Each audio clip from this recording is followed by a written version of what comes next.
My son sued me, taking my $18 million house and custody of my grandchildren. "You'll never see the kids again, you crazy old woman," he laughed before the judge. Desolate, I moved to my late husband's farmhouse. While cleaning, I found a safe hidden behind the stove. The combination was my birth date. Inside was a letter that began, "If you're reading this, it's time for the truth. But let me tell you from the beginning how I got to this moment that changed everything forever. My name is Judith. I am 67 years old, and until 3 months ago, I believed I had a family that loved me. My husband Joseph died 2 years ago from a heart attack, leaving me a mansion valued at $18 million and several prosperous businesses. I thought my son Mark, a successful 42-year-old lawyer, would be my support in my old age. How terribly wrong I was. It all started when Mark arrived home with Vanessa, his wife, and the 8-year-old twins, Leo and Sophie. I was living happily with my grandchildren, caring for them while their parents worked, cooking their favorite meals, taking them to the park. "Mom, we need to talk," Mark told me that October afternoon, with a seriousness that sent a chill down my spine.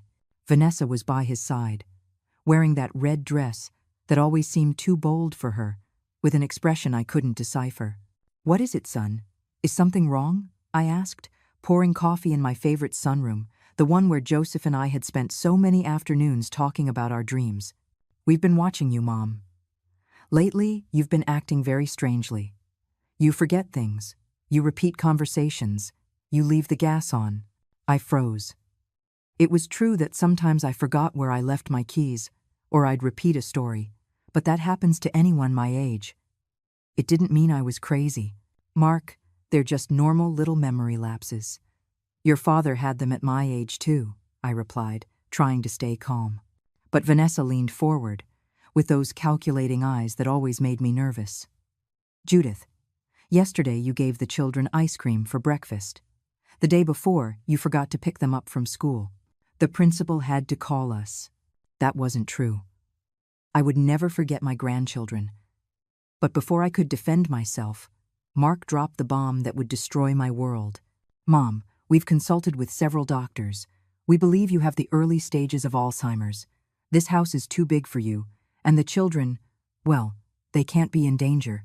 The words hit me like daggers. Alzheimer's? Danger? What was my own son talking about? "I don't understand, Mark. I feel perfectly fine. I've taken care of the children since they were born. I would never harm them." Vanessa and Mark exchanged a look that broke my soul. It was the look of two people who had already made a decision without consulting me. "That's why we've decided it's best for you to move into a specialized care facility. We'll sell the house to pay for your care, and the children will stay with us permanently." My world came crashing down. My house, the one Joseph and I built with so much love, the one that held 40 years of memories. Sell it and be separated from Leo and Sophie forever? No. "Mark, this is my house. And those are my grandchildren too. I'm not going anywhere." But my son was no longer the loving child I raised. His eyes hardened in a way that scared me. "Mom, you can either cooperate, or we can do this the legal way. You decide." That threat was the beginning of the end. In the following weeks, Mark hired doctors who confirmed his false diagnosis, presented testimony from neighbors who supposedly saw me behaving strangely, and took everything from me. The day of the trial was the most humiliating day of my life. Sitting in that cold room, listening to my own son describe me as a demented and dangerous old woman, I felt my heart shatter into pieces. The day of the competency hearing arrived like a nightmare from which I couldn't wake. I sat in that cold courtroom, watching my own son destroy my reputation, word by word. Mark had worn his best black suit, the one I'd given him for his birthday last year. The irony. Vanessa was in the gallery, wearing a gold dress that shimmered under the fluorescent lights, as if this were a celebration instead of my own living funeral. "Your Honor," Mark began with that professional voice that used to make me so proud, "my mother, Judith, is showing clear signs of advanced cognitive decline. She can no longer live alone in that $18 million mansion without posing a danger to herself and to my children." Tears began to roll down my cheeks. How could he be saying these things about me? I, who had raised him after Joseph worked 18-hour days to build our empire. I, who had stayed up all night nursing his fevers, who had sold my jewelry to pay for his university education. I present to this court the testimony of Dr. Miller, a specialist neurologist who evaluated my mother last week. An older man rose from the stand. I had never even met him, yet there he was, deciding my future with words I never thought I'd hear about myself. After a thorough evaluation, the doctor said in a monotone voice, "Mrs. Herrera presents symptoms consistent with early-onset dementia, frequent memory loss, temporal disorientation, and episodes of confusion that could jeopardize her safety and that of any minors under her care." "That's a lie," I shouted, jumping up from my seat. "I've never been with that doctor in my life." The judge banged his gavel. "Ma'am, maintain your composure, or I will have to ask you to leave the courtroom." My lawyer, an inexperienced young man who had cost me $5,000 because I had no more money after Mark froze my accounts, gently took my arm. "Mrs. Herrera, please, sit down. This isn't helping you." But how could I stay calm while listening to lie after lie? Mark continued presenting evidence of my supposed dementia. Testimonies from neighbors who claimed they'd seen me talking to myself in the garden. The truth was, I talked to Joseph, visiting his memory while I watered the flowers he had loved so much. "Your Honor," Mark said, pulling out a thick folder, "I also present photographs of my mother's house. As you can see, there are clear signs of neglect and disorder that confirm her inability to maintain a safe home." The photographs were passed from hand to hand. I recognized my kitchen, but it looked dirty, messy, as if someone had deliberately trashed it. My living room was filled with stacks of old newspapers. My bedroom had clothes thrown everywhere. "Those photos are doctored," I whispered to my lawyer. "My house never looks like that." But no one was listening. Mark had orchestrated everything perfectly. Then came the worst part. Mark approached the stand, and with fake tears in his eyes that turned my stomach, began his final performance. "Your Honor, it pains me deeply to be here today. I love my mother, but my children, Leo and Sophie, deserve to grow up in a safe environment. Last month, my mother forgot to pick them up from school. They were found alone at 7 o'clock in the evening, crying because they thought we had abandoned them." "Liar!" I screamed again. "I would never do that to my grandchildren." But Mark continued his act. "Last week, she gave them adult medication, thinking they were vitamins. We had to take them to the hospital to have their stomachs pumped." Every word was like a knife in my chest. My own son, inventing terrible stories about me to get his hands on my inheritance. Vanessa also testified, with that sweet, false voice she used at family gatherings. Judith has always been a wonderful mother-in-law, but lately she's very changed. Yesterday she asked me the same question 5 times. The day before, she didn't recognize the children for a moment. It's so sad to see her like this. Lies, all lies, but the judge believed them. I could see it in his eyes, in the way he nodded as he listened to each fabricated testimony. When it was my turn to speak, I stood with all the dignity I had left. "Your Honor, I raised that man sitting over there. I worked alongside my husband for 40 years to build everything we have. I have never endangered my grandchildren. I love them more than my own life." My voice broke as I saw Leo and Sophie's little faces in the gallery, not understanding why Grandma was crying in this strange place full of serious people. Mark was my pride and joy. I sent him to the best university, paid for his law degree, supported him when he started his own firm, and this is how he repays me. By inventing illnesses, I don't have to take what my husband and I built with so much sacrifice. But my words sounded like the ramblings of a desperate old woman. Mark had planted the seed of doubt, and now everything I said seemed to confirm his version of events. The judge deliberated for just 20 minutes. 20 minutes to destroy an entire life. After reviewing all the evidence presented, he said in a solemn voice, "This court finds that Mrs. Herrera is not in a condition to manage her assets nor to maintain custody of minors." The gavel fell like a lightning bolt.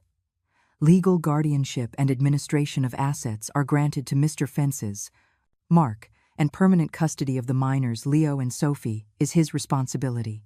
The world stopped. Mark stood up in triumph, hugging Vanessa as if they had won the lottery, because that's exactly what they had done. They had won $18 million with lies. I rushed to my grandchildren before they could be taken from me forever. "Grandma loves you so much," I whispered, hugging them desperately.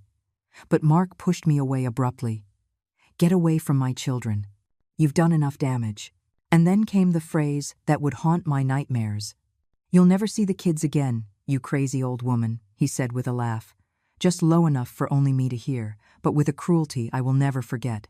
I walked out of that courthouse completely destroyed. Without a home, without grandchildren, without family, without anything. I walked out of that courthouse like a ghost. My legs trembled so much I could barely walk. People looked at me with pity as I dragged my feet through the cold hallways that had witnessed my public humiliation. Mark and Vanessa came out behind me, he with a satisfied smirk that turned my stomach. She was carrying Sophie in her arms, while Leo walked hand in hand with his father, my grandchildren. The babies I had helped raise, who knew my lullabies by heart, who ran into my arms every time they saw me. "Bye, Grandma," Leo shouted, trying to pull his hand free from Mark's to run to me. But his father held him tight. "She's not your grandma anymore, son. Remember what we told you. The lady is very sick and can't take care of you anymore." Tears completely blinded me. "Mark, please. They're my grandchildren too. Don't do this to me." But he kept walking as if I were invisible. Vanessa shot me one last look, and for a second, I saw something in her eyes that chilled my blood. It wasn't sadness or compassion. It was pure triumph, as if she had been waiting for this moment for years. My lawyer approached with a defeated look. "I'm so sorry, Mrs. Herrera. We did what we could, but the evidence against you was overwhelming." "Evidence? It was all lies." Mark made up every word. "I know, but legally we couldn't prove it. Mark is a very skilled lawyer. He prepared this case for months, maybe years." Those words hit me like a hammer. Years. Did that mean my son had been planning to rob me for much longer than I imagined? The next few days were hell. I had 1 week to get my things out of the mansion that had been my home for 40 years. 1 week to pack a lifetime into boxes. Mark didn't speak a word to me during the whole process. He hired a moving company to pack my belongings as if I were a stranger. I walked through those halls full of memories, touching the walls where Joseph and I had hung pictures of our family, where we had marked Mark's height as a child. "Ma'am," the moving supervisor said to me, "what should we do with these antique pieces in the basement?" I went down to see what he was talking about. In a dusty corner were the first pieces of furniture Joseph and I bought when we were newlyweds. A wooden table he had repaired with his own hands. The chairs we had painted yellow together one Sunday afternoon. "Leave them," I told them, my voice breaking. "I have no room for memories anymore." But Mark appeared behind me with that coldness that was now so familiar. "Take it all. I don't want anything of hers in my house." His house? It was my house. The house Joseph and I built brick by brick. The house where he was born, where he took his first steps, where we celebrated every one of his birthdays. "Mark, please, just let me keep a few pictures from when you were a child, some memories of your father." He looked at me as if I were an annoying insect. "I already told you, I don't want anything of yours here. This house needs a deep cleaning after years of neglect." Neglect? I had kept that house immaculate for decades. Every corner sparkled, every garden was perfectly manicured. But now Mark was describing it as if it had been a dump. Vanessa appeared on the basement stairs, wearing tight jeans and a pink blouse that seemed too young for her 35 years. "Honey, the decorators are here. They want to start on the main living room remodel." Remodel? It hadn't even been 3 days since they got the house, and they already wanted to erase every trace of my existence. "Wait," I begged. "At least let me say goodbye to the grandchildren. I haven't been able to explain what's happening." Mark laughed with a cruelty I had never known in him. "Explain what? That their grandmother is crazy? We already explained it to them. The children understand that you need specialized medical help. I'm not crazy, and you know it. The doctors say otherwise, Mom. And now, please, finish packing and leave. The children get scared when you get hysterical." Hysterical. That word hurt more than all the lies in court. I, who had always been a calm, thoughtful woman, who had solved every family problem with patience and love, was now hysterical for defending my home and my grandchildren. That night, I slept in a cheap motel near the airport. I had nowhere to go. Mark had frozen all my accounts for my own good, according to the judge. I only had the cash I kept in my purse for emergencies. I sat on that hard, cold bed, surrounded by boxes of the few personal items I could salvage, and I cried as I hadn't cried since Joseph's death. But these weren't tears of grief for a natural loss. They were tears of betrayal, of disbelief, of a wound I knew would never fully heal. The next day, I remembered the farmhouse. Joseph had bought the property 20 years ago when we dreamed of retiring to the country. It was 2 hours from the city, on a 5-hectare plot surrounded by mountains. We had only gone a few times because we were always busy with the businesses, but Joseph kept it because he said one day it would be our refuge. Maybe Mark doesn't know it exists, I thought with a thread of hope. I hired a taxi that cost me $200, money I couldn't afford to spend, but I had no other choice. The driver looked at me curiously as he loaded my boxes into the car. "Moving to the country, ma'am?" "Something like that," I replied, not wanting to explain my tragedy to a stranger. The drive was silent. I watched out the window as the city receded, taking with it everything that had been my life until that moment. The skyscrapers gave way to small houses, then open fields, and finally the mountains that surrounded Joseph's farmhouse. When we arrived, my heart sank. The property looked abandoned, as if no one had set foot there in years. The main house was small compared to the mansion, but it had a rustic charm that Joseph had adored. The wooden walls were faded, the windows were fogged, and the garden was completely overgrown with weeds. "Are you sure you want to stay here, ma'am?" the driver asked, seeing my crestfallen face. "Yes, I'll be fine here," I lied, paying him and watching him drive away down the dusty path. I was left alone in the middle of that absolute solitude.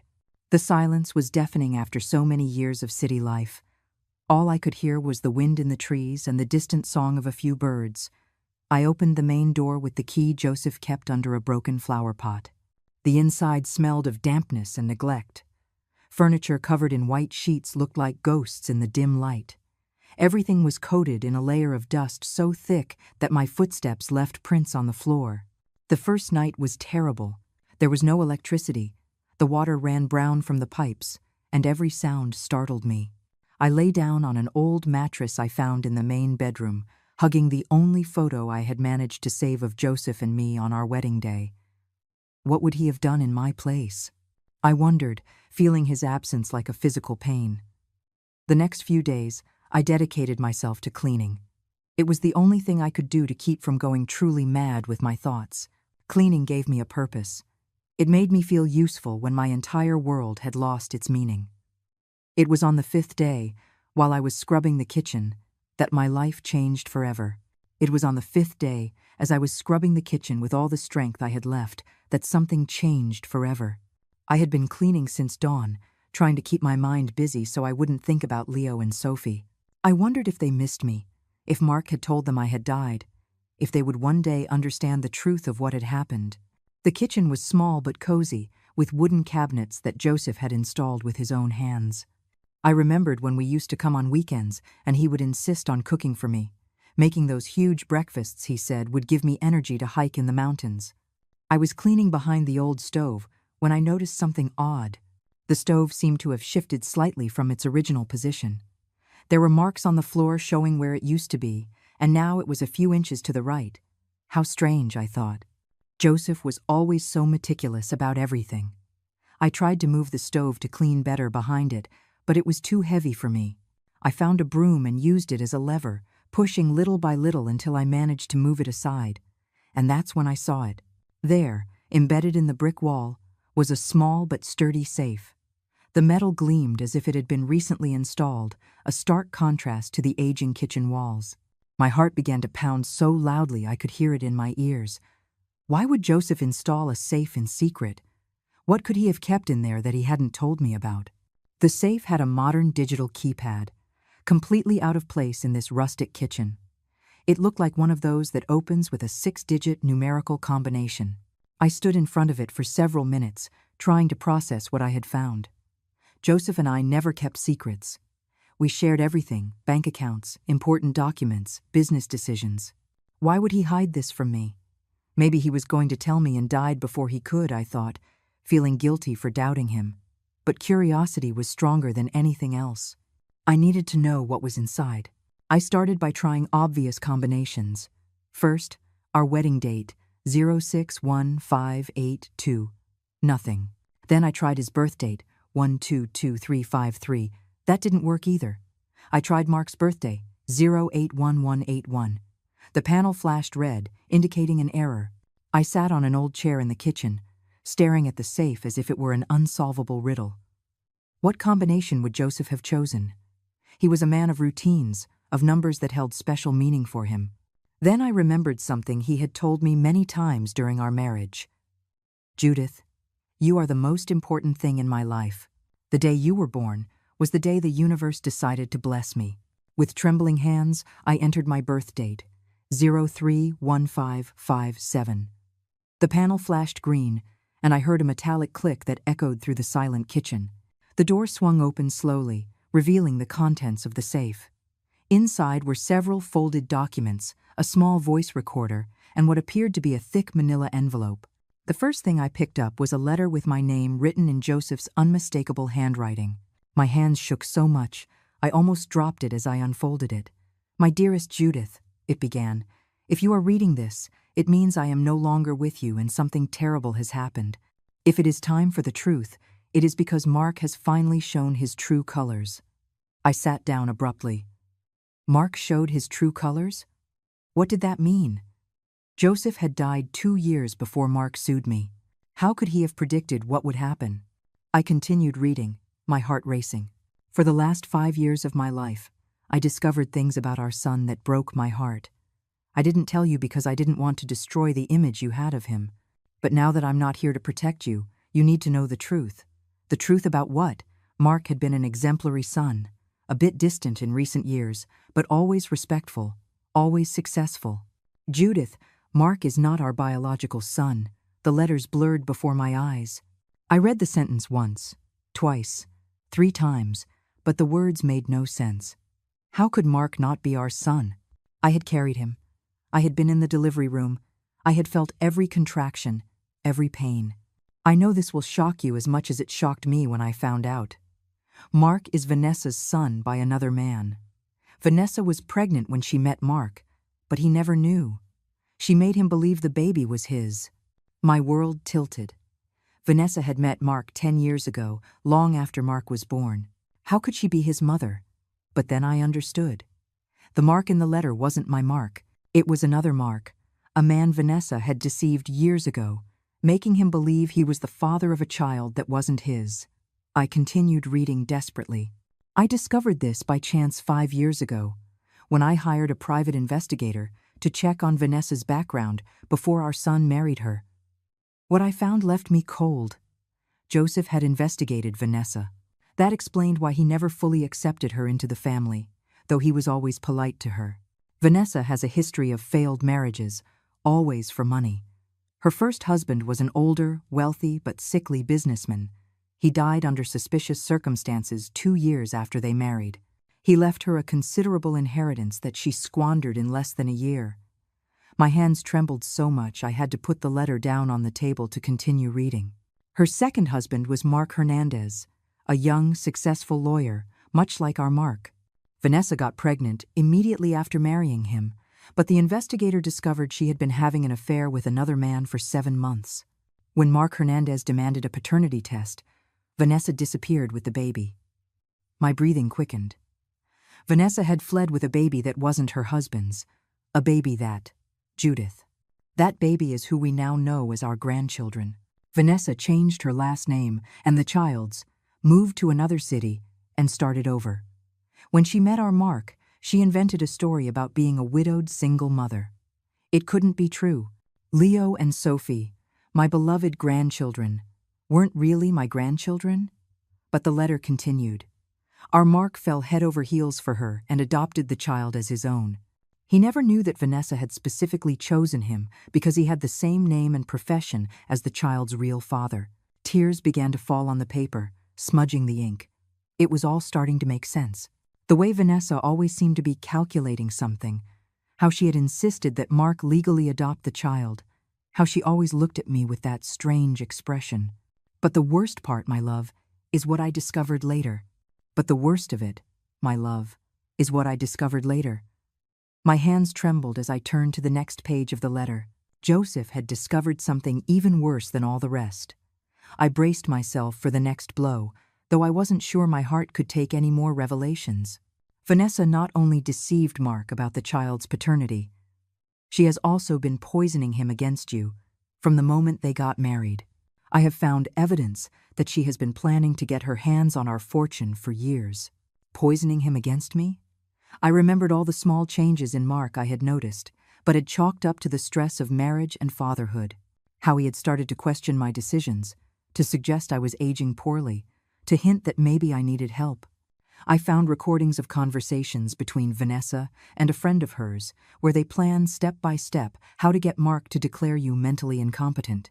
Vanessa knows corrupt doctors who are willing to sign any diagnosis for money. The air left my lungs. Vanessa had orchestrated everything from the beginning. Every doctor who testified against me, every false testimony, every fabricated piece of evidence.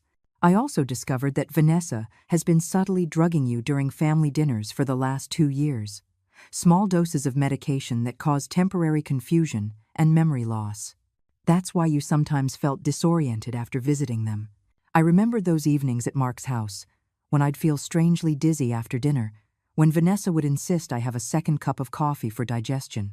How I would sometimes forget where I put my car keys when leaving their house, or repeat a story without realizing it. Vanessa documented every one of these episodes that she herself caused, recorded videos of you acting confused, took photos of you when you looked disoriented, all to build her case against you. The tears now flowed freely down my cheeks.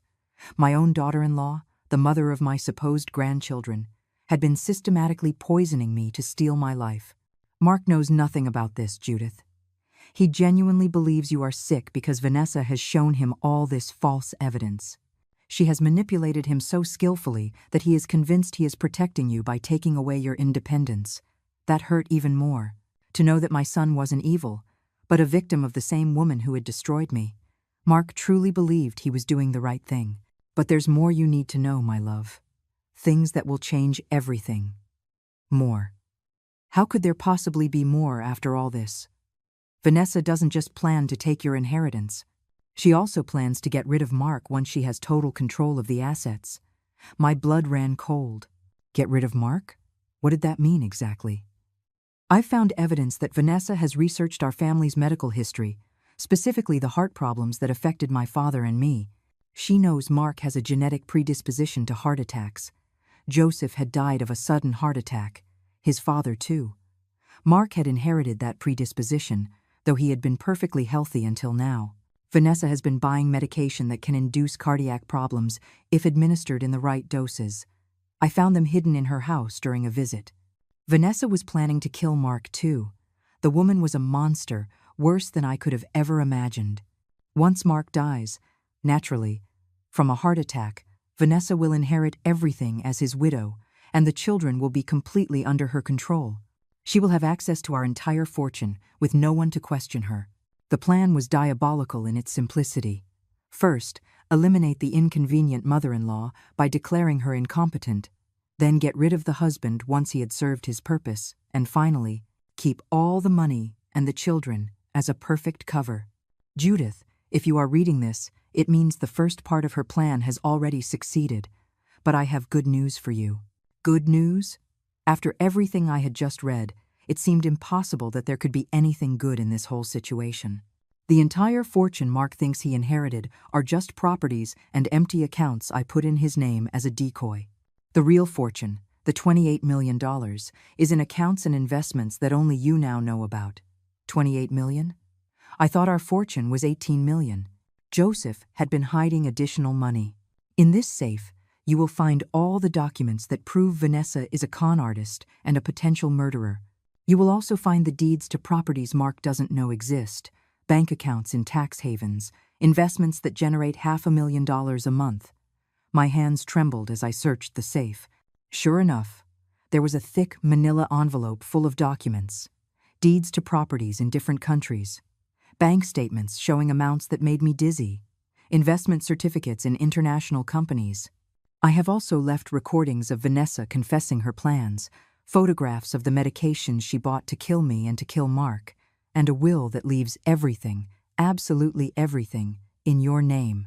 I found the small recorder I had seen earlier. I turned it on with trembling hands and heard Vanessa's voice speaking to someone on the phone. Yes, we're almost done with the old woman. The hearing is next week. Once Mark has control of everything, we'll start phase 2. The medication you got me will work perfectly. A heart attack during the stress of managing his crazy mother's estate will look completely natural. The voice was unmistakably Vanessa's, cold and calculating, talking about my son's death as if she were planning a vacation. More recordings followed. Vanessa laughing as she described how she had been drugging me during family dinners. Vanessa talking to the corrupt doctor about which symptoms he should mention in his testimony. Vanessa planning how she would spend the millions once Mark was dead. The last document you'll find, my love, is a letter addressed to the FBI. I have compiled all the evidence against Vanessa for fraud, attempted murder, and conspiracy. The letter is ready to be sent. It just needs your signature and the date. I found the letter. It was addressed to the FBI office in the state capitol, meticulously detailing all of Vanessa's crimes with attached evidence. I have also prepared a legal strategy to reverse the court's decision. I have contacts in the judicial system who owe me favors. With this evidence, you will not only regain your freedom and your assets, but Vanessa will go to prison for the rest of her life. My mind began to process everything slowly. Joseph had not only discovered Vanessa's plans, he had prepared a complete counteroffensive. He had protected our true fortune, gathered incriminating evidence, and given me all the tools necessary to destroy the woman who had destroyed my life. But there is something else, my love, something about the children you need to know. What else could there be about Leo and Sophie? Vanessa is not the twins' biological mother. I stopped completely. How could she not be their biological mother? I had been at the birth. I had seen my grandchildren being born. The twins are the children of Vanessa's younger sister, a 16-year-old girl who died in a car accident shortly after giving birth. Vanessa adopted the babies and passed them off as her own to get more sympathy from Mark and from us. I remembered when Vanessa arrived with the newborn babies. She had said the delivery was difficult, that she'd had complications, that's why she looked so haggard. But now I understood she was mourning her sister, not recovering from childbirth. Leo and Sophie's real grandparents live in another city. They are humble people whom Vanessa pushed away with lies, claiming they were dangerous drug addicts. They have been searching for their grandchildren for years. Did that mean there was another family that loved my grandchildren as much as I did? That Vanessa had not only stolen from me, but from them too? Judith, you hold in your hands the power to save Mark, to get the children back, and to get justice for all the harm Vanessa has caused. But you also have the opportunity for something greater, to reunite those children with their true family. The letter ended with a few lines that made me cry as I hadn't cried in years. My love, I know you feel betrayed and destroyed, but I want you to know that all of this has a reason. Vanessa chose the wrong family to swindle. She chose a strong, intelligent, and brave woman who will not give up without a fight. You now have everything you need to win this war. Use it wisely. I love you forever, Joseph. I sat in that kitchen for hours, reading and rereading every document, listening to every recording over and over.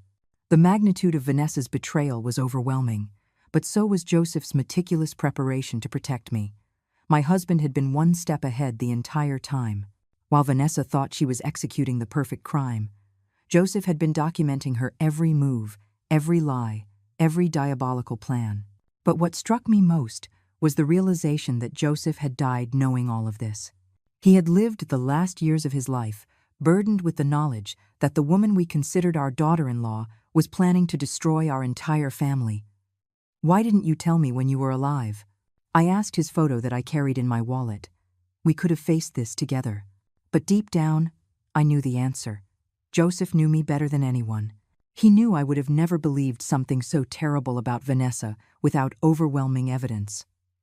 I would have tried to confront her, to talk to Mark, to resolve things amicably, and that would have given Vanessa the chance to change her plans, to erase the evidence, to disappear with the children. Now I understood why Joseph had been so insistent that we install security systems in the house, why he had started keeping copies of all important documents in different places, why he had insisted I learn to manage our finances independently. He knew that one day I would be facing this battle alone. I picked up the recorder and listened again to Vanessa's conversations. Her cold voice planning Mark's death filled me with a rage I didn't know I could feel.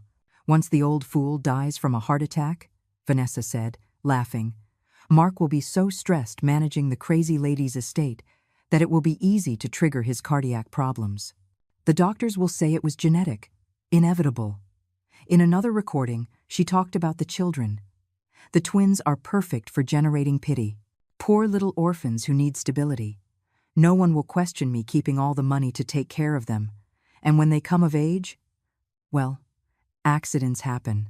She was planning to harm Leo and Sophie too? The woman's evil had no limits.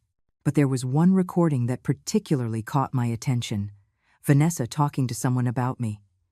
"The old woman is stronger than I thought. She keeps resisting the drugs better than most. But it doesn't matter. The damage is done. Mark is completely convinced she has Alzheimer's." "What if she recovers after the hearing?" the other voice asked. "She won't recover because she won't have the chance. Once she's committed to the facility, a little accident will solve the problem for good." Vanessa had planned to kill me too. Not just steal my house and take my grandchildren, but to eliminate me completely. I stood up from the chair with a determination I hadn't felt in months. Joseph was right. Vanessa had picked the wrong family to swindle. I reviewed all the financial documents Joseph had left. The amount of property and investments he had kept secret was incredible. We had houses in 3 different countries, stocks in multinational corporations, bank accounts generating interest in the millions. The mansion Mark had inherited was valued at $18 million, but it had a hidden $20 million mortgage that Joseph had secretly taken out. Technically, Mark had inherited a $2 million debt, not a fortune. The bank accounts he thought he controlled were empty. Joseph had transferred all the money to offshore accounts weeks before he died, leaving just enough to keep up appearances. The businesses Mark was now managing were empty shells. The real contracts, the major clients, the profitable investments, all were under corporate names that only I now knew. "Brilliant, Joseph," I murmured, smiling for the first time in months. "You gave them exactly what they deserved, problems and debts." But my smile faded when I thought of Mark. My son was being manipulated as much as I was. He truly believed he was taking care of his sick mother and managing a legitimate inheritance. He didn't know his wife was using him and planning to kill him. I picked up the cell phone I had bought the day before and dialed the first number on the list Joseph had left. Robert Sterling, an attorney specializing in financial fraud and reversing competency rulings. "Sterling Law Office," a secretary answered. "This is Judith Herrera. Joseph Herrera asked me to contact you if anything happened to him." There was a pause. Then, "Mrs. Herrera, we've been expecting your call for 2 years. Mr. Sterling will see you immediately. Can you come in today?" "I'll be there in 3 hours." I packed all the documents, the recordings, and the evidence into a suitcase. For the first time since the hearing, I got dressed with care. I put on my best black suit, the one Joseph said made me look powerful, put on makeup to cover the dark circles from crying, and styled my hair with an elegance I had lost during these terrible months. Looking at myself in the farmhouse mirror, I recognized the woman I had once been: strong, decisive, capable of facing any challenge. Vanessa had tried to destroy that woman, but she had not succeeded. The journey back to the city was completely different from the trip out. This time, I was not a defeated old woman fleeing her humiliation. I was a warrior with powerful weapons, preparing for the battle of her life. Mr. Sterling's office was on the 20th floor of a modern building in the financial district. The man who greeted me was older than me, with white hair and shrewd eyes that immediately reminded me of Joseph. "Mrs. Herrera," he said, shaking my hand firmly. "Joseph was my best friend. He told me everything before he died and asked me to help you when the time came. You knew what was going to happen?" Joseph explained Vanessa's plans to me 2 years ago. "We have been preparing your defense ever since. All we need is your authorization to proceed." He showed me a legal strategy that he and Joseph had developed together. First, they would present evidence of fraud in the original hearing, proving the medical testimonies had been bought. Second, they would expose the drugs Vanessa had been administering, which would explain my episodes of confusion. Third, they would reveal that Mark had inherited only debt, not wealth. But that's not all, Mr. Sterling continued. We are also going to proceed criminally against Vanessa for attempted murder, fraud, kidnapping, and conspiracy. Kidnapping? The twins are not legally hers. When she adopted her sister's children, she forged documents to pass as the biological mother. The real grandparents never consented to the adoption. He showed me documents Joseph had obtained. Leo and Sophie's real grandparents, David and Linda Miller, had been searching for their grandchildren for years. Vanessa had told them the children had died in the same accident as their daughter. They have a legal right to custody, the lawyer explained. And after everything they've suffered, they are willing to share custody with you if it means getting the children out of Vanessa's clutches. My heart filled with hope. I was not only going to get my grandchildren back, but I was going to meet another family who loved them as much as I did. When do we start? I asked. Right now. Joseph already had everything prepared.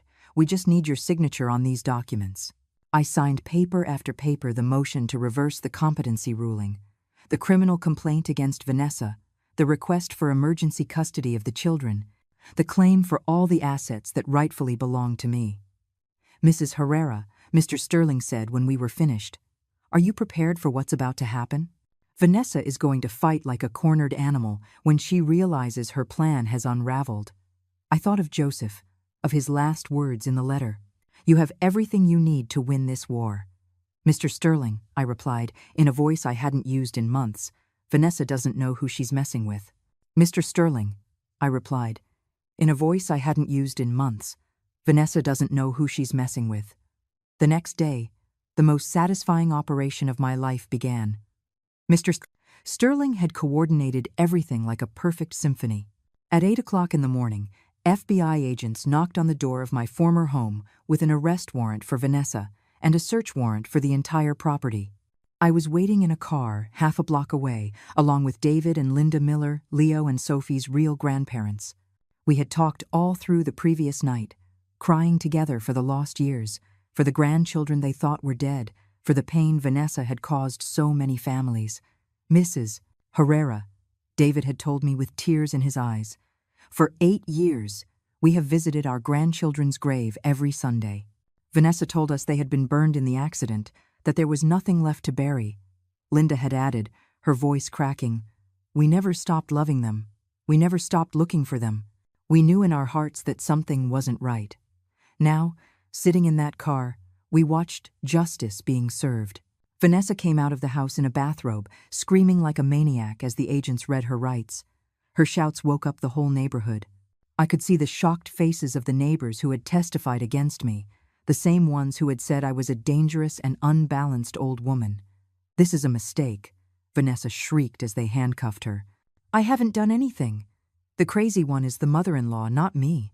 Mark ran out after her, completely confused, trying to understand what was happening. He was wearing only pajama pants and a t-shirt, his hair disheveled and the look of someone who had just woken up in a nightmare. "Agent, there's a mistake," my son yelled. "My wife hasn't committed any crime. The one who needs medical help is my mother." One of the FBI agents approached Mark with a manila envelope. "Sir, we need you to come with us to clarify a few things. Your wife is under arrest for fraud, attempted murder, document forgery, and kidnapping." Mark's face crumbled. "Kidnapping? Of whom?" "Of the children living in this house. It turns out they are not legally yours, nor your wife's." At that moment, Leo and Sophie appeared at the door, frightened by all the noise. My grandchildren, my babies, with terror on their little faces, not understanding why police were arresting the woman they believed was their mother. David and Linda got out of the car and ran. They didn't care that there were FBI agents, news cameras that had appeared out of nowhere, or curious neighbors recording everything on their phones. "Leo, Sophie!" Linda cried, tears streaming down her face. The children froze when they saw these strangers running toward them. But then something magical happened. When David knelt in front of them and smiled with his kind eyes, Sophie tilted her head as if remembering something from long ago. "Grandpa Davy," the little girl whispered. "Yes, my love. I'm Grandpa Davy, and she's Grandma Linda. We've been looking for you for a very, very long time." Leo recognized them too. The children were only a few months old when Vanessa stole them, but the memory of true love is never completely erased. Mark was paralyzed, watching the scene. "I don't understand. Who are you? Why do the children know you?" Then I got out of the car. The moment Mark saw me, it was as if he had seen a ghost. His face went through shock, confusion, fear, and finally, something I hadn't seen in his eyes for years. "Shame, Mom," he whispered. "What's happening?" "What's happening, Mark, is that your wife is a criminal who deceived us all. And now she is going to pay for all the damage she has caused." Vanessa was still screaming as they put her in the police car. "Judith, you damn old woman. This is all your fault. You ruined my perfect plan." "My fault?" The woman was such a psychopath that even at her arrest, she was blaming me for her crimes. The agents began bringing evidence out of the house. They found the medications Vanessa had been buying to induce heart problems in Mark. They found the forged documents about the children. They even found a vial of the drugs she had been using to make me look demented during family dinners. "Mr. Mark," the lead agent said, "we need you to come to the station for a statement. You have also been a victim of your wife's crimes." My son looked at me with tear-filled eyes. "Mom, is it true? Everything we said about you in court was a lie?" "Everything, Mark. Your wife was drugging me to make me seem sick. She bought false testimony from corrupt doctors. She planned everything for years to get our money. But I saw the evidence. I saw you confused, losing your memory. Because she was poisoning me. Every time I ate at your house, every time she served me coffee or dessert, she gave me drugs that made me act that way." Mark collapsed onto the front steps. The guilt, the shame, the realization of what he had done, it all hit him at once. "My God, Mom, what have I done? I took your house. I took you away from the children. I humiliated you in public. And all because of that woman." The children ran to me. "Grandma Judy! Grandma Judy!" they cried, hugging me with that pure strength that only children have when they feel true love. "My babies," I wept, holding them as if I would lose them again. "Grandma never stopped loving you. Not for a single day." "Vanessa told us you were very sick," Leo said. "That's why we couldn't see you." "She also said, you might die soon," Sophie added. "That's why we were so sad." Vanessa's cruelty knew no bounds. Not only had she kept me from my grandchildren, but she had psychologically tortured them by making them believe their grandmother was dying. Linda approached timidly. "Children, do you remember us? We're the parents of your real mommy, the one who's in heaven." Sophie nodded. "Mommy used to talk about you before the accident. She said you were the best grandparents in the world." David took out his wallet and showed them pictures of Vanessa's younger sister, the twins' real mother. "This is your mom when she was your age. See how much you look like her?" The children looked at the photos with fascination. They did indeed look so much like their biological mother. "Vanessa never let us see these," Leo whispered. "She said all the photos burned in the accident." Mark approached slowly, still in shock. "Mom, can you ever forgive me? I know what I did is unforgivable, but I really believed." "Mark," I interrupted, "you were a victim of Vanessa too. She manipulated all of us. But the important thing now is to fix things." Mr. Sterling arrived with more documents. "Mrs. Herrera, the judge has agreed to review the competency case with extreme urgency. With all the evidence we have, it will be overturned by the end of the week. And the house? The house legally never stopped being yours. Mark only had power of attorney based on fraudulent medical statements. Once the fraud is proven, you will automatically recover all your assets." Mark looked at me in surprise. "But what about the businesses I've been managing? The bank accounts?" Mr. Sterling smiled in a way that reminded me exactly of Joseph when he had made a clever business move. "Mr. Mark, I'm afraid your father was more astute than all of us. The businesses you've been managing were decoys. The accounts you thought you controlled were empty. Your father protected the real family fortune long before he died." Mark's face shifted from shock to understanding, and then to something like relief. "Dad knew what was going to happen," he murmured. That's why he was acting so strangely in the months before he died. It wasn't because of his heart. It was because he knew what Vanessa was planning. Your father loved you, Mark. But he loved me too. And he knew that if anything happened, I would need protection. In the distance, the police car with Vanessa was driving away, but I managed to hear her final screams. This isn't over. You'll all pay for this. Especially you, Judith. I turned to my son, to my grandchildren, to David and Linda, who were also victims of that woman's evil. Oh yes, I murmured, this is just beginning. Oh yes, I murmured, this is just beginning. The following days felt like living in a perfect revenge movie. Every one of Vanessa's lies unraveled. Every diabolical plan came to light. Every person she had deceived began to see the truth. The first devastating blow came when the FBI found the evidence Joseph had mentioned in his letter at the house. Hidden behind a false panel in the master bedroom was a complete file with photographs, documents, and even videos Vanessa had secretly taken of me during my drug-induced episodes of confusion. Look at this, Special Agent Garcia told me, showing me some photos. Your daughter-in-law meticulously documented every time you acted disoriented after she drugged you. But what she didn't know is that your husband had installed hidden security cameras that recorded everything. The recordings clearly showed Vanessa putting crushed pills in my coffee, mixing powders into my food, even applying creams to my hands that contained substances to make me tremble and appear ill. We also found her personal journal, the agent continued. She documented every step of her plan for 3 years. She called it Project Perfect Inheritance. The journal was chilling. Vanessa had calculated every last detail. How long it would take to convince Mark I was sick. Which doctors would be willing to provide false testimony for money. She had even timed how long it would take to kill me once I was committed. But the most shocking discovery was that I was not her first victim. Mrs. Herrera, Agent Garcia explained in his office. We've been investigating Vanessa's past and have found a pattern. She has done this before, several times. He showed me a thick file with photos of different families. Her first husband, Edward Salinas, died of a heart attack at 50, 3 months after changing his will to leave everything to Vanessa. Her second husband, Mark Hernandez, the twins' real father, also died suddenly of heart problems after discovering the child wasn't his. She killed them all. We are exhuming the bodies for autopsies. But based on the drugs we found at her house and the methods she planned to use on your son Mark, we believe so. Vanessa wasn't just a con artist. She was a serial killer who had perfected her method over years. Meanwhile, Mark was living his own hell of guilt and remorse. He had quit his job at the law firm. He couldn't eat, couldn't sleep. The realization of what he had done to me was destroying him from the inside.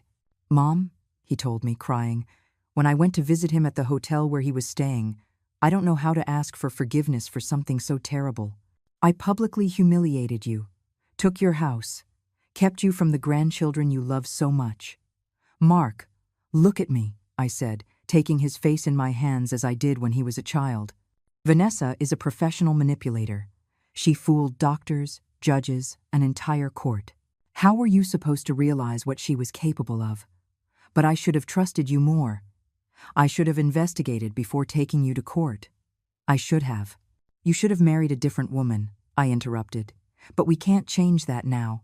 What we can change is the future. I told him about the true fortune Joseph had protected, about the properties and investments that even Mark didn't know existed. His face went from shock to disbelief. Dad had $28 million hidden?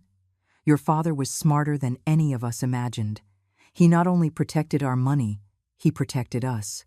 But the real catharsis came when the judge officially overturned the competency ruling. The hearing was a public spectacle.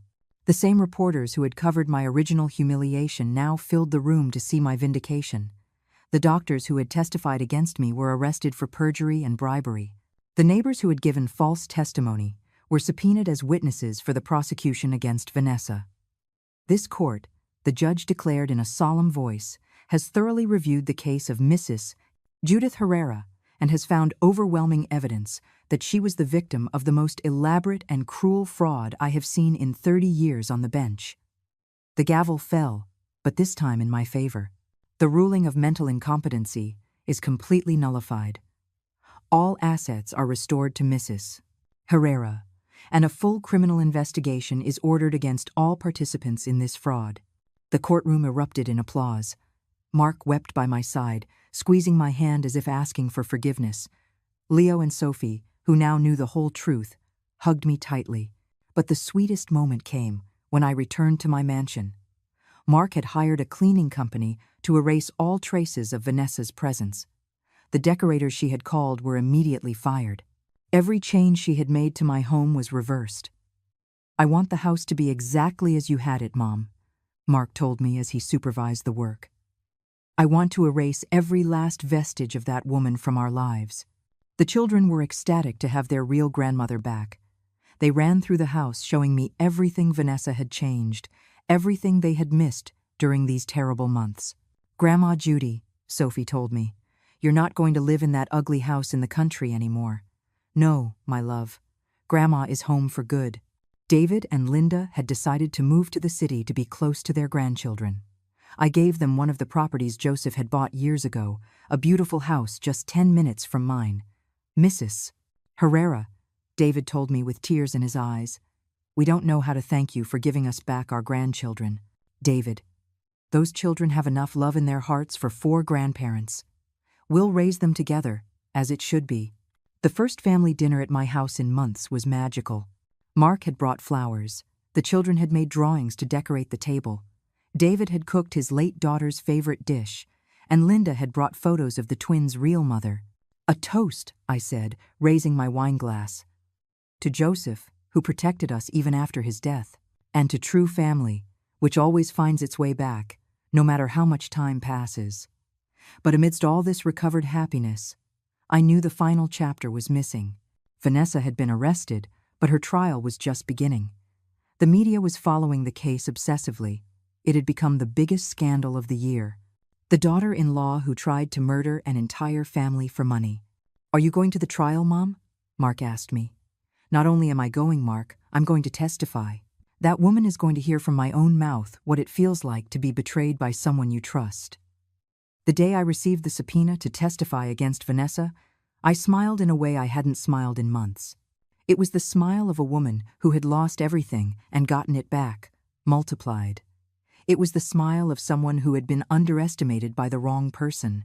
"Vanessa," I murmured, looking at the summons. "Now you're going to meet the real Judith." The children were playing in the garden. Mark was helping with the dishes in the kitchen. David and Linda were telling stories about their daughter in the living room.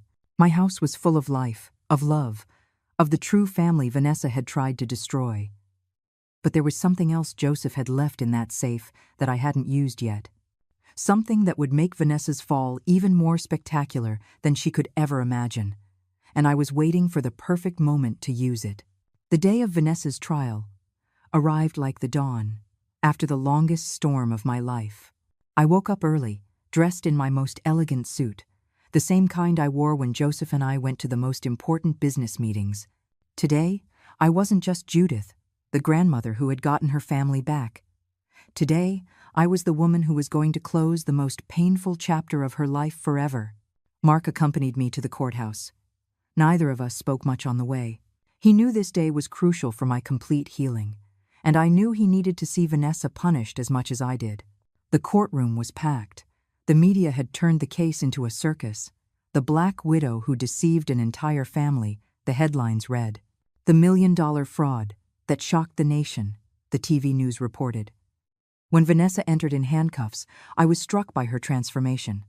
The elegant, manipulative woman I had known was gone. Her hair was unkempt, her face was haggard, and her eyes had the desperate look of someone who knows their world is crumbling. But when she saw me in the gallery, something in her gaze changed. For a second, I saw a flash of that cold cruelty she had hidden so well for years. "Your Honor," the prosecutor began, "the state will present overwhelming evidence that the defendant, Vanessa Miller, perpetrated one of the most elaborate and cruel frauds in the history of our judicial system."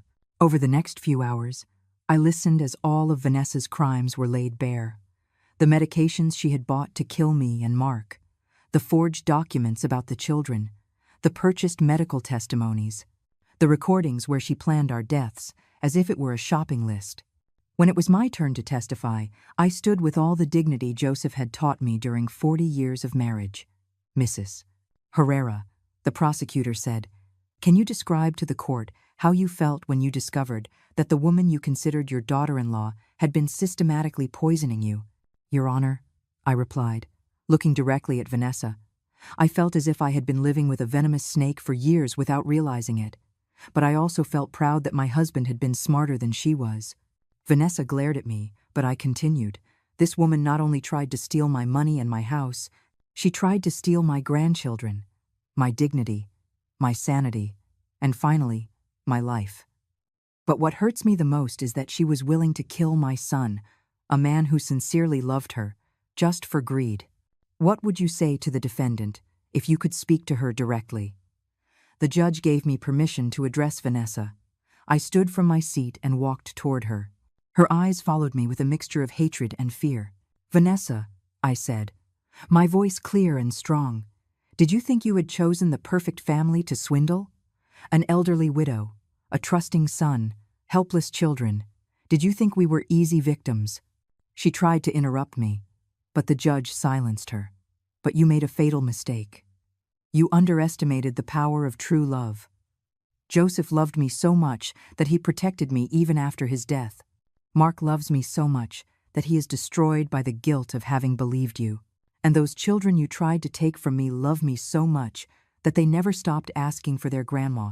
Tears began to roll down Vanessa's cheeks, but they weren't tears of remorse. They were tears of rage at having been discovered. And now, I continued, pulling the last document Joseph had left in the safe from my bag, I want you to hear this. I handed the paper to the prosecutor. It was a full confession that Joseph had secretly recorded from Vanessa, where she admitted to killing her previous husbands and detailed exactly how she planned to kill Mark and me. When the recording began to play in the courtroom, Vanessa completely collapsed. Her cold, calculating voice filled the room. The idiots never suspect a thing when they die of heart attacks. It's the perfect crime. And when Mark dies, I'll have almost 30 million and 2 kids to make everyone feel sorry for me for the rest of my life. The room erupted in horrified murmurs. Even the judge seemed shocked by the coldness of her words. That recording is illegal, Vanessa shouted. Joseph Herrera had no right to record me without my consent.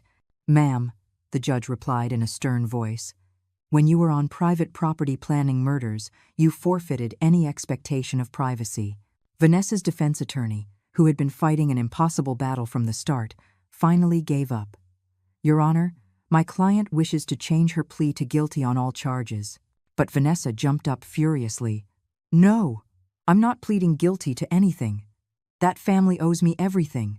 Mark was a loser before he met me. The children were orphans nobody wanted, and the old woman was just wasting a fortune. Her words sealed her fate. At that moment, the entire courtroom could see Vanessa's true psychopathic nature. There was no repentance, no remorse, only rage at being caught. The judge didn't need to deliberate for long. Vanessa Miller, this court finds you guilty of aggravated fraud, first-degree attempted murder, forgery, kidnapping, and criminal conspiracy. I sentence you to life in prison without the possibility of parole. The gavel fell with a sound that was like music to my ears. Vanessa was dragged from the courtroom, screaming threats. This isn't over. You'll all pay, especially you, Judith. But her screams faded into the distance as I stood there, victorious, surrounded by my true family. Mark hugged me, crying, Mom, I can never forgive myself for putting you in danger. Mark, I whispered in his ear, you didn't put me in danger. You saved me. If you hadn't married her, if we hadn't lived through all this, we would have never discovered that Joseph had left us an even greater fortune. We would have never met David and Linda, and we would have never learned to truly value what we have. The following months were a time of total reconstruction. Mark went back to practicing law, but now he specialized in helping victims of family fraud. David and Linda became the grandparents the twins had lost, and I became a stronger woman than I had ever been. With the full fortune Joseph had left me, I established a foundation to help elderly victims of family abuse. The Joseph Herrera Foundation, I called it, so that no family will ever again be destroyed by greed. Leo and Sophie grew up surrounded by true love, knowing the story of their biological mother, proud to have 4 grandparents who adored them, and understanding that real love has nothing to do with blood, but with the heart. One afternoon, 5 years after the trial, I was in my garden watching the grandchildren play when Mark approached with a smile. "Mom, do you know what day it is today? The anniversary of something good, I hope." It's exactly 5 years since Vanessa was sentenced to life in prison. I was silent for a moment, thinking about all we had been through. "You know what, Mark? I had almost forgotten. That woman is no longer a part of our lives." And it was true. Vanessa had become a shadow of the past, while we had built a future full of light. That night, before going to sleep, I picked up the photo of Joseph that I always keep on my bedside table. "Thank you, my love," I whispered.